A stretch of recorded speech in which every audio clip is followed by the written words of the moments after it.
पेशाब की नाली में सिकुड़न आना या जिसको आप इंग्लिश में बोलते हैं यूरिथ्रल स्ट्रिक्चर, ये समस्या होती है जब भी आप कहीं साइकिल या बाइक से ट्रेवल करते हैं ना और कहीं पर स्पीड ब्रेकर आ गया या कहीं पर कोई खड्डा आ गया, वहां पर आप लोगों ने ब्रेक्स अच्छे से नहीं लगाई तो सीधा फिर वो आपके यूरिथ्रा को अफेक्ट करती है। ये सभी छोटी छोटी बातें होती हैं। जैसे कहीं पर मानिए इंजरी हो गया, आप लोगों को इंजरी तो होती है ना, पर आप लोग स्पीड ब्रेकर के ऊपर ब्रेक लगाएंगे ही नहीं, फास्ट आप लोग स्पीड हाई रखेंगे, बहुत ज़्यादा स्पीड से आप लोग स्पीड ब्रेकर के ऊपर से पास करेंगे तो सीधा आपके यूरिथ्रा को अफेक्ट करती है। और ये जो यूरिथ्रा का मैं बार बार प्रयोग कर रहा हूँ, ये यूरिथ्रा है क्या? यूरिथ्रा एक पाइप होती है जिसके थ्रू पेशाब शरीर से बाहर होता है। ये बात आपको समझ आ गई? और इसी से रिलेटेड इस बीमारी को नाम दिया गया है यूरिथ्रल स्ट्रिक्चर। यूरिथ्रा का मतलब पेशाब की नाली जिससे पेशाब बाहर जाता है, और स्ट्रिक्चर का मतलब होता है चोट या घाव हो गया।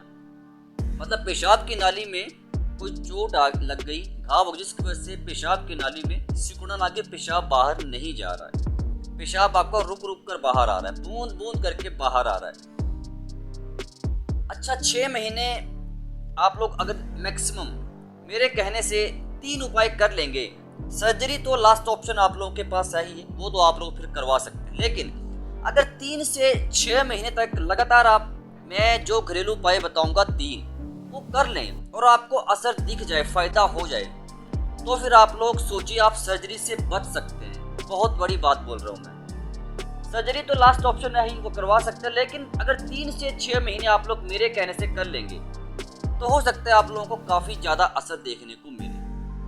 पेशाब की नाली में जो सिकुड़न आती है उसके और भी रीज़न होते हैं। ये तो मैंने कुछ थोड़े बहुत रीज़न बताया, इसके अलावा अगर आपको बार बार पेशाब में इन्फेक्शन हो जाता है, यूरिन इन्फेक्शन बार बार होता है, तो फिर इस वजह से भी आपकी पेशाब की नाली में ना सिकुड़न आ जाती है।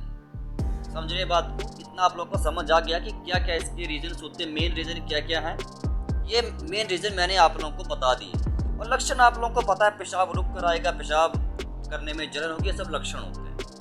तो अब बात आती है इलाज के ऊपर, कैसे इस समस्या को ठीक कर सकते हैं। 3 से 6 महीने, मैं फिर रिपीट कर रहा हूँ बात को, भरोसा करके 3 से 6 महीने जो मैं उपाय बताऊंगा, 3 घरेलू उपाय, तीनों को करना पड़ेगा।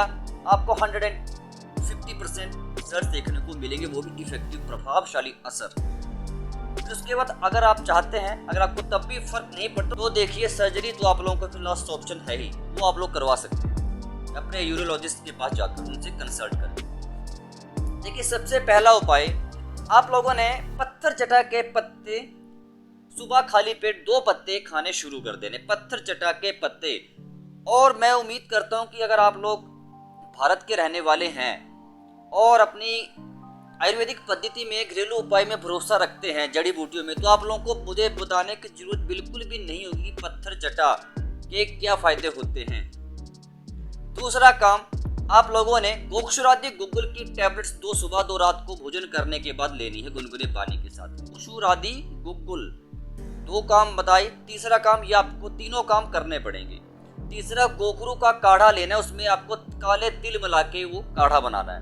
कैसे बनाना है ध्यान से समझ लो। 2 या 3 ग्राम आप लोगों ने काले तिल लेने हैं और 2 या 3 ग्राम आप लोगों ने गोखरू लेना है। दोनों को मिला के काढ़ा बनाकर दिन में 1 बार आप लोग पीना चालू कर दीजिए। आप लोगों को इतने ज़बरदस्त रिजल्ट्स देखने को मिलेंगे, आप लोग हैरान हो जाएंगे। क्योंकि गोखरू जो होता है ना, आपकी किडनीज के लिए बहुत ही ज़्यादा पावरफुल, एक मैं बता रहा हूँ, एक डिटॉक्सिफायर का काम करता है। गोखरू का काढ़ा, गोखरू क्वाथ, काले तिल, अगर काले तिल आप लोग इसमें ऐड नहीं भी करना चाहें तो आप लोग गोखरू का काढ़ा वैसे सिंपल पीजिए। लेकिन ये तीनों काम आप लोगों को करने पड़ेंगे, प्लस डाइट, जो मैं हर वीडियो में बताता हूँ। डाइट, परहेज क्या करने, परहेज जो मेरी वीडियो देखते हैं रेगुलर उनको पता है कि मैं किन चीज़ों को खाने के लिए मना करता हूँ। अच्छा, डाइट बता दूँ, जब भी आप सुबह दोपहर रात को भोजन करेंगे ना, 3 से 6 महीने, जब तक आप मेरे कहे अनुसार ये तीनों उपाय करेंगे, उन 3 से 6 महीनों के अंदर आप लोगों ने भी आप भोजन करने बैठे सुबह दोपहर और रात को, उसमें आप लोगों ने खाना कम खाना है। ध्यान से समझ लेना, भोजन कम करना है। 2 रोटी खाते हो तो 1 ही खानी है, 4 खाते हो तो 2 रोटी खानी है सुबह दोपहर और रात को। लेकिन आप लोगों ने फल और सलाद ये बहुत ही ज़्यादा प्रयोग करना है। और फल कौन से? जिनमें विटामिन सी बहुत ज़्यादा हो। क्या बोला मैंने? विटामिन सी।